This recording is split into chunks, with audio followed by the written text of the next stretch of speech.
प्रिय दर्शकों, मैं अपने YouTube चैनल ज्ञान चर्चा में आप सबका स्वागत करती हूँ।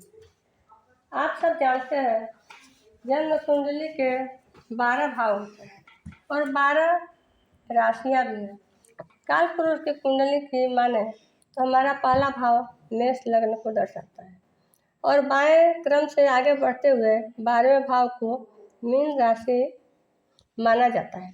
इसी तरह इन राशियों के स्वामी सूर्य से केतु पर्यंत 9 ग्रह बताए गए हैं, अर्थात सूर्य और चंद्रमा की एक एक राशि सिंह और कर्क है। बाकी मंगल से लेकर शनि तक सभी ग्रहों को दो दो राशियों का स्वामित्व प्राप्त है।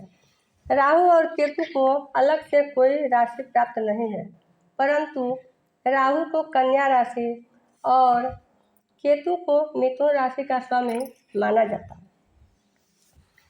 इन सभी ग्रहों को कुछ पद भी प्राप्त है, जैसे सूर्य और चंद्र को राजा, बुध को युवराज, मंगल को सेनापति, शुक्र और गुरु को मंत्री, शनि को सेवक। जिस व्यक्ति पर जिस ग्रह का जितना अधिक प्रभाव होता है उससे वह अपने ही समान बनाने का प्रयास करता है और यही ग्रह जातक की कुंडली के अलग अलग भाव में विद्यमान होकर अलग अलग तरह के राजयोग बनाते हैं। कुछ तो बहुचर्चित है, जैसे परिवर्तन राजयोग। यदि दो ग्रह एक दूसरे की राशि में बैठे हों और उनका संबंध केंद्र और त्रिकोण से बन जाए तो ये एक बहुत ही श्रेष्ठ राजयोग माना जाता है। दूसरा है नीच भंग राजयोग और तीसरा गज केसरी राजयोग।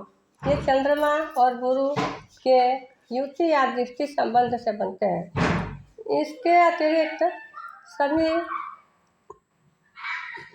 इसके अतिरिक्त भी अनेकों प्रकार के राजयोग हमारी कुंडली में होते हैं, जिनमें से कुछ एक की चर्चा आज हम करने वाले हैं। उसमें पहला है सार्वभौम राजयोग।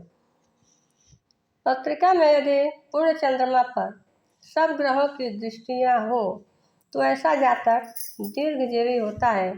इस योग में केमद्रुम या अन्य अशुभ फल न होकर जातक दीर्घजीवी और राजतुल्य होता है। नंबर 2,